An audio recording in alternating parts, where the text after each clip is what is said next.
வணக்கம். நடிகர் அஜித் அவர்கள் தன்னுடைய ரசிகர்களை மதிக்கிறது கிடையாது. ரசிகர்களால் இன்னைக்கு மேலே வந்துட்டு இன்னைக்கு ரசிகர்களே திட்டுறது, பொது இடங்களில் அவங்க ஃபோட்டோ எடுக்க அவங்கள தள்ளி விடுறது, இந்த மாதிரி நிறைய விஷயங்கள் பண்ணிக்கிட்டு இருக்காரு அப்படின்னு சோசியல் மீடியாக்களில் ஒரு செய்தி வந்துகிட்டு இருக்கு. உண்மையிலேயே இந்த செய்தி எதுக்கு வந்தது? தல அஜித் தன்னுடைய ரசிகர்களை திட்டினாரா? துபாயில் கார் ரேஸ் நடக்கும்போது அங்க என்ன நடந்தது? இப்படி நிறைய விஷயங்களை தான் இந்த வீடியோவில் பார்க்க போறோம். நீங்க இன்னும் நம்ம சேனலை சப்ஸ்கிரைப் பண்ணா சப்ஸ்கிரைப் பண்ணிட்டு வீடியோ லைக் பண்ணுங்க. நம்ம சேனல்ல தினமும் சினிமா சார்ந்த ஒரு செய்தி 8 மணிக்கு வந்துடும். சினிமா சார்ந்த செய்திகளை தெரிஞ்சுக்க நம்ம சேனலை சப்ஸ்கிரைப் பண்ணுங்க அப்படிங்கறத சொல்லிட்டு, இன்னைக்கு சோசியல் மீடியாவில் எங்க போய் பார்த்தாலும் ஒரு வீடியோ வருது. தல அஜித் மானம் போகுது, தயவு செஞ்சு இப்படி பண்ணாதீங்க அப்படிங்கிற மாதிரி நிறைய விஷயங்கள் பேசிக்கிட்டு இருக்காரு.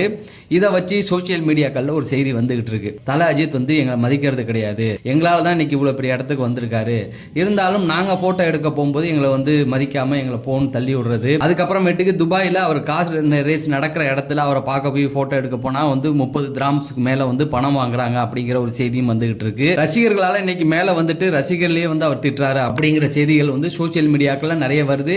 தல அஜித்தை தாறுமாறா போட்டு திட்டிக்கிட்டு இருக்காங்க. இதோட உண்மைத்தன்மை என்ன அப்படின்னு பார்த்தீங்கன்னா, இப்போ தல அஜித் அவர்கள் துபாயில் கார் ரேஸுக்காக ப்ராக்டிஸ் பண்ணிக்கிட்டு இருக்காரு. ஒரு 3-4 மாசங்களாவே இதுக்காகவே அவர் துபாயிலே இருக்காரு. சினிமா சார்ந்த எந்த ஒரு அப்டேட்டும் அவருக்கு அங்கே போறதில்ல. அவருடைய 64வது படம் கூட இப்போ டிலே ஆகிட்டு இருக்கு, அதுக்கு ப்ரொடியூசர் கிடைக்கல அப்படிங்கிற மாதிரி செய்திகள் போட்டுக்கிட்டு இருக்காங்க. அதோடைய உண்மைத்தன்மை கூட இன்னும் நமக்கு முழுமையாக வரல. இதே இடத்துல அஜித் சாருடைய இந்த கார் ரேஸ் டாக்குமெண்ட்ரியும் பண்ணிக்கிட்டு இருக்காங்க. அதை ஏஎல் விஜய் தான் பண்ணிக்கிட்டு இருக்காரு. அந்த ஏஎல் விஜய் தான் 65வது படத்தை பண்ண போறாரு அப்படிங்கிறத நேற்று வீடியோவில் சொல்லியிருந்தேன். என்ன அப்படின்னா, இப்போ சிவகார்த்திகேயன் அங்கே போயிருக்காரு. சிவகார்த்திகேயன் போனதும் அந்த டாக்குமெண்ட்ரிக்காக தான் போனது. அதுக்கு முன்னாடி சிலம்பரசன் போய் பார்த்துருந்தாரு. சிலம்பரசனும் டாக்குமெண்ட்ரியில் நடிக்கிறாரு அப்படிங்கிற மாதிரி சொல்றாங்க. அதாவது தல அஜித் கார் ஓட்டுறது, இவங்க அதை பற்றி பேசுகிற இந்த மாதிரியான விஷயங்கள் போகுது. இது தேட்டரில் வருமா அப்படிங்கிறது தெரியாது. கடந்த சில நாட்களில் என்ன பண்ணியிருக்காங்க, தல அஜித்தோடைய ரசிகரை நிறைய பேர் போய் பார்க்குறாங்க. எல்லாருக்கும் அவர் ஃபோட்டோ கொடுக்குறாரு, யாருக்குமே ஃபோட்டோ கொடுக்காம இருக்கிறது கிடையாது. அப்படி ஃபோட்டோ கொடுக்கும்பொழுது இந்த இடத்துல நம்ம கவனிக்க வேண்டிய ஒரு விஷயம் என்ன அப்படின்னா, தல அஜித்தே ஒரு இடத்துல நிறைய இடத்துல சொல்லியிருக்காரு, கார் ரேஸ் அப்படின்னாவே நமக்கு தெரியும், கரணம் தப்பினால் மரணம், அதில் எந்த ஒரு மாற்று கருத்தும் கிடையாது. தல அஜித்துமே சொல்லியிருக்காரு, இப்போ போகிறேன்னா அந்த காரில் உட்காந்துட்டேன்னா அடுத்த நொடி எனக்கு என்ன வேணால் நடக்கலாம் அப்படிங்கிறத சொல்கிறாரு. அப்போனா என்னென்னா, அது அவ்வளோ ரிஸ்க் இருக்குது. தன்னுடைய பேஷனாக வச்சுக்கிட்டு அவர் பண்ணுறாரு.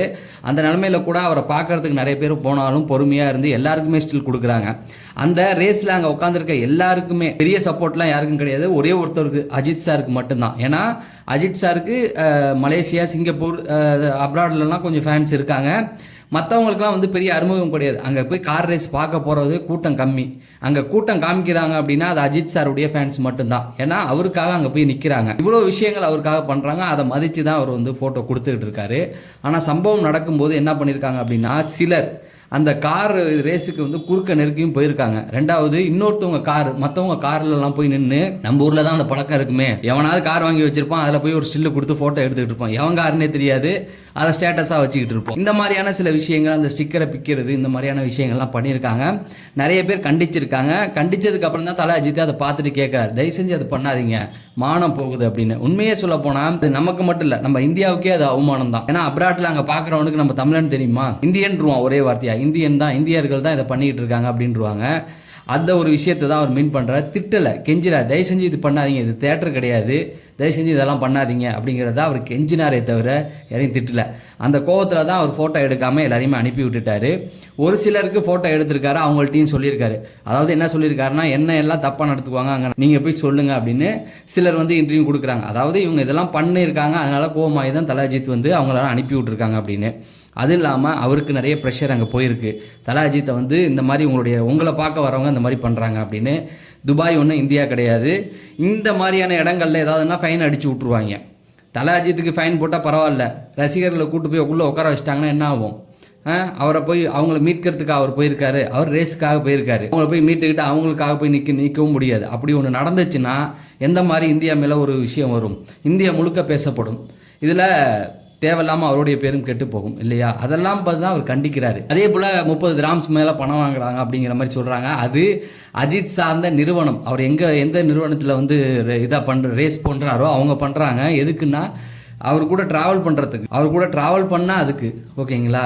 இதை ரசிகர்கள் அவர் உட்கார வச்சு கூட்டலாம் போகிறது கிடையாது. அவங்க கூட ஸ்டில்லு மட்டும்தான் எடுப்பார் அஜித். அது மற்ற கண்ட்ரியில் மற்றவங்களுக்கு தான் அந்த மாதிரியான விஷயங்கள்.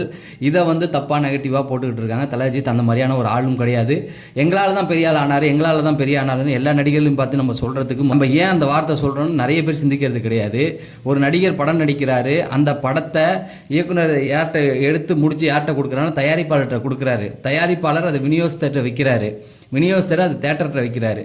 இது இவ்வளோ தாண்டி நம்ம கைக்கு வர ஒரு படத்தை வந்து என்னால் தான் அந்த நடிகர் வாழ்ந்தான்னு நம்ம எந்த தைரியத்தில் சொல்கிறோன்னு தெரியல. அதுக்கு முன்னாடி இடையில நம்ம போய் தேட்டரில் படம் பார்த்தோம், அந்த தேட்டருக்காரன்ட்ட போய் நம்ம கேட்கலாமே, அவங்க தானே நமக்கு அந்த படத்தை போட்டு காமிச்சாங்க. அதுக்கப்புறம் விநியோகஸ்தர் விற்றார், அவரை விட்டுடுறோம், அந்த தயாரிப்பாளரை விட்டுடுறோம். ஒரு நடிகனை பார்த்து மட்டும் நம்ம கேட்குறோம், என்னால் தான் நீ வாழ்ந்தேன். அவருக்கு நீ என்ன பண்ண அதை முதல்ல சொல்லுங்கள். அவருக்கு நீ வந்து அக்கௌண்ட்டில் பணம் போட்டு கொடுத்தியா, இல்லை ஃப்ரீயாக இருக்கும்போது அவர் கஷ்டப்படுற காலத்தில் நம்ம ஏதாவது பண்ணணுமா? இல்லை, அவர் ஒரு படம் நடிக்கிறார், அவ்வளோதான். அந்த படம் வந்து 2 மணி நேரம். அந்த 2 மணி நேரத்தை நம்ம தானே தீர்மானிக்கிறோம். இந்த பொங்கலுக்கு சிவகார்த்திகேயனோட படம் வந்தது, அவருடைய படம் மட்டுமா வந்தது? நிறைய நடிகர்களோட படம் வந்தது, நம்ம தானே தேர்ந்தெடுத்தோம்.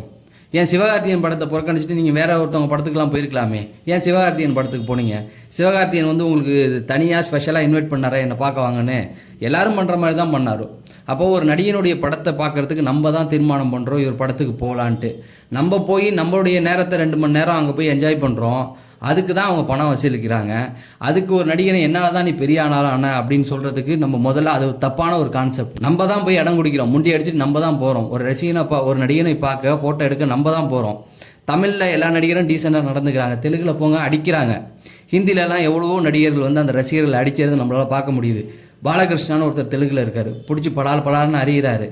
அவங்கள அப்பேற்பட்ட இந்த இந்தியாவிலேருந்து தல அஜித் வந்து கெஞ்சிறாரு தன்னுடைய ரசிகர்கிட்ட, அப்படி பண்ணாதீங்க, நம்முடைய இந்திய மானம் தான் போகுது, அது இன்னொருத்தவங்க காரு, அங்கே போய் நம்ம எதுவும் பண்ணக்கூடாது, என்னை பார்க்க வந்தீங்கன்னா ஃபோட்டோ எடுத்துகிட்டு போங்க அப்படிங்கிறது தான் அவர் சொல்ல வராரு. அது புரிஞ்சிக்காமல் சிலர் இந்த மாதிரியான வேலைகளை பார்க்குறாங்க. தல அஜித் வந்து ரசிகர்களை மதிப்பதில்லை அப்படிங்கிற மாதிரி சொல்கிறாங்க. ரொம்ப வருஷமாக தமிழ் சினிமாவில் ஒரே ஒரு நடிகர் எம்ஜிஆர் வரைக்கும் நம்ம பார்த்துட்டோம். முதல்ல நீங்கள் உன் குடும்பத்தை பாரு, அதுக்கப்புறம் என்னை வந்து பாரு அப்படின்னு சொன்ன ஒரே நடிகர் அஜித் அவர்கள் மட்டும்தான். உடனே என்னை தலை அஜித்தோடைய ரசிகர்னு சொல்லிட வேண்டாம், நீங்கள் வீடியோ எடுத்து பாருங்கள். நம்ம சேனலில் எல்லா நடிகரை பற்றி நம்ம போட்டிருக்கோம். அவ்வளோ நடிகர் இங்கே வந்திருந்தாலும் ஒவ்வொரு நடிகர்களுக்கும் ஒரு தனி ஸ்பெஷல் உண்டு. தலை அஜித் வந்து முதல்ல உன் குடும்பத்தை பாரு, அதுக்கப்புறம் என்னை பார்க்கவா அப்படின்னு தான் சொல்கிறாரு. தன்னுடைய ரசிகர் மன்றத்தை கலைச்சிருந்தாரு. இதை எப்படி சொல்கிறாங்க அப்படின்னா, ரசிகர் மன்றம் கலைச்சதுக்கான காரணம் என்ன அப்படின்னு பார்த்தீங்கன்னா, தான் வளர்ந்துட்டாரு, அதனால தான் வந்து இனி தேவையில்லைன்னு கைட்டி விட்டார் அப்படிங்கிற மாதிரி சொல்கிறாங்க. கிடையாது, தன்னுடைய ரசிகர்களை அரசியலுக்கு பயன்படுத்திக்கிட்டு இருந்தாங்க நிறைய பேர். தல அஜித்துக்கு அது நேரடியாக அது போயிருக்கு. பல இடங்கள்ல அவர் வான் பண்ணார், வேண்டாம் நம்ம அரசியலுக்குள்ளே போக வேண்டாம், என்னுடைய பேரை வச்சு நீங்கள் பயன்படுத்திட்டு போக வேண்டாம், நீங்கள் தனியாக போகணுன்னா போங்க அப்படிங்கிற மாதிரி சொல்லியிருந்தார். அதையும் தாண்டி தான் வந்து சிலர் வந்து சில கட்சிகளுக்கு ஆதரவு கொடுத்து தன்னுடைய ரசிகர், அதாவது மேல் மட்டத்தில் இருக்க சிலர் அதை பண்ணாங்க. ஆனால் சம்மந்தமே இல்லாமல் அப்பாவி உள்ளவங்க தல அஜித் சொல்லிட்டாரு அப்படின்னு சொல்லி பின்னாடி போனவங்களும் இருக்காங்க. அதெல்லாம் பார்த்து தான் மன்றத்தை கலைச்சார். ஓகேங்களா? இன்றைக்கி அந்த மன்றங்களும் இருந்து இன்றைக்கி வந்து அவர் ஒரு ஆடியோ லான்ச்சுக்கு வந்தார்னு வச்சுக்கிங்களேன், அவருடைய மதிப்பு எவ்வளவோ போகும், அவருடைய மாசை காட்டலாம். ஆனால் அவர் பண்ணுறதே கிடையாது. இன்றைக்கி நான் ஒரு ரேஸில் போய் அங்கே போய் உயிரை விடணும்னு அவசியமே கிடையாது. ஒரு படம் பண்ணுறேன்னு அவர் வந்து நின்னார். இன்றைக்கி ஆளும் அரசு வந்து அவர் தலையில் தூக்கி வச்சு கொண்டாடும். ஆனால் அந்த மாதிரிலாம் எதுவுமே பண்ணாமல் எல்லாத்தையும் விலகி விட்டுட்டு ரசிகர்களை பார்த்து நீங்கள் உங்கள் ஃபேமிலியை பாருங்கள், உங்களுடைய பொழப்பை பாருங்கள், அதுக்கப்புறம் என்னை பார்க்க வாங்கன்னு சொல்கிறவர் தான் தல அஜித். அங்கே தல அஜித்தை பார்க்க போனால் போய் ஃபோட்டோ எடுத்துகிட்டு வந்திருக்கலாம். ஆனால் அங்கே போய் இன்னொரு காரோடைய ஸ்டிக்கர் கிழிச்சு தப்பு. இந்தியா இருந்தால் பரவாயில்ல, துபாய்னா ஃபைன் அடித்து விட்ருவாங்க, தூக்கி கேஸை போட்டு விட்ருவாங்க, ஜெயிலில் போய் உட்காந்துருக்கணும். இந்த மாதிரி விஷயங்களுக்காக தான் கண்டித்து அவங்கள அனுப்பி விட்டது. அதை தான் வந்து தப்பாக பேசிக்கிட்டு இருக்காங்க. ஸோ அஜித் சார் வந்து தப்பு பண்ணலை அப்படிங்கிறது தான் நான் சொன்ன கருத்துக்களில் உங்களுக்கு உடன்பாடு இருந்தால் இந்த வீடியோவை லைக் பண்ணிட்டு ஹைப் பட்டனை தட்டி விடுங்க. சினிமா செய்திகளை தெரிஞ்சுக்கணும்னா நம்ம சேனலை சப்ஸ்கிரைப் பண்ணுங்கள் அப்படிங்கிறத சொல்லி நான் விடைபெறேன். நன்றி, வணக்கம்.